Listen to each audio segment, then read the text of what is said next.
দৌলতদিয়া ঘাটে বাসডুবির ঘটনায় হতভাগ্য জাহাঙ্গীরের মরদেহ উদ্ধারের মধ্য দিয়ে শেষ হলো নিখোঁজের তালিকা। দর্শক, এই নিয়ে মোট ২৬টি মরদেহ উদ্ধার করে পরিবারের কাছে হস্তান্তর করেছে প্রশাসন। তবে উদ্ধার অভিযান শেষ হলেও থামছে না সাধারণ মানুষের ক্ষোভ। মানুষের কান্নায় রাজবাড়ির শান্ত জনপদ এখন শোকের শহর। পদ্মা তীরের সেই বিষাদময় পরিস্থিতি জানাচ্ছেন সহকর্মী মাসুদ সুমন। রাজবাড়ির শান্ত জনপদ এখন শোকের শহর। পদ্মার ঢেউয়ে এখন আর রূপলি ইলিশের ঝিলিক নেই, আছে শুধু লাশের মিছিল। বৃহস্পতিবার সকাল 11:30 জাহাঙ্গীর নামের আরও একজনের মরদেহ উদ্ধারের মধ্য দিয়ে শেষ হলো নিখোঁজের তালিকা। প্রতিটি নিথর দেহ যখন তীরে, স্বজনদের উদ্বেগ উৎকণ্ঠায় তখন স্তব্ধ চারপাশ।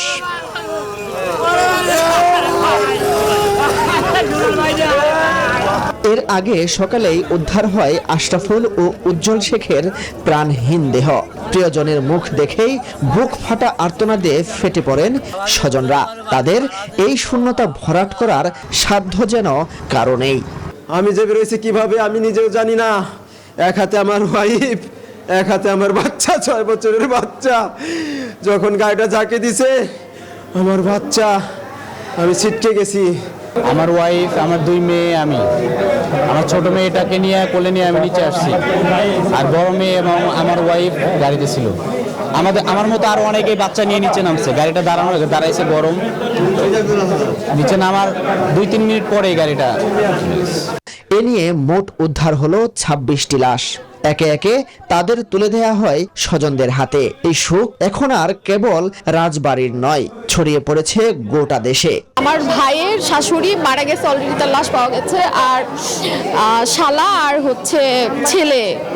ছেলের লাশ পাওয়া গেছে, 7 বছরের বাচ্চা, আর মানে শালা নিখোঁজ। ফায়ার সার্ভিস ও স্থানীয় প্রশাসনের দাবি, তালিকা অনুযায়ী একজন নিখোঁজ থাকলেও থামবে না এই তল্লাশি। সকাল পর্যন্ত আমরা 2 জনের ক্লেম পেয়েছি, এখন আরেকজন পাওয়া গেল। তো যেহেতু 2 জনের পেয়েছি, তার বয়স আমার আছে টরেভিনো, আপনার আছে তো? অনুসারে সেটা হয় নাই, সেহেতু বোঝা যাচ্ছে যে আরও একজন নিখোঁজ আছে। সেই হিসাবে 3 জন ধরা যায়। 3 জনের মধ্যে একজন পাওয়া গেছে আর 2 জন নিখোঁজ আছে। আমরা যখন পর্যন্ত জানবো যে একজন ব্যক্তি নিখোঁজ আছে, তখন পর্যন্ত অভিযান চলবে। পদ্মার আগ্রাসী রূপে কত বাড়ি না ঘর বাড়ি হারিয়েছেন এই অঞ্চলের মানুষ। তবে এভাবে ফেরিতে উঠতে গিয়ে বাস ডুবিতে এত মৃত্যু কেউ দেখেনি নিকট অতীতে।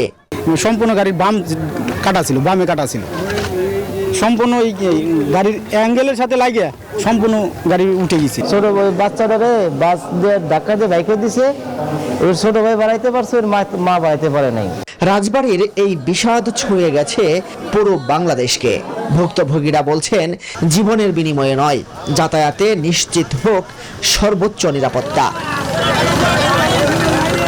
এক একটি লাশ উদ্ধার হচ্ছে আর স্তব্ধ করে দিচ্ছে চারপাশ।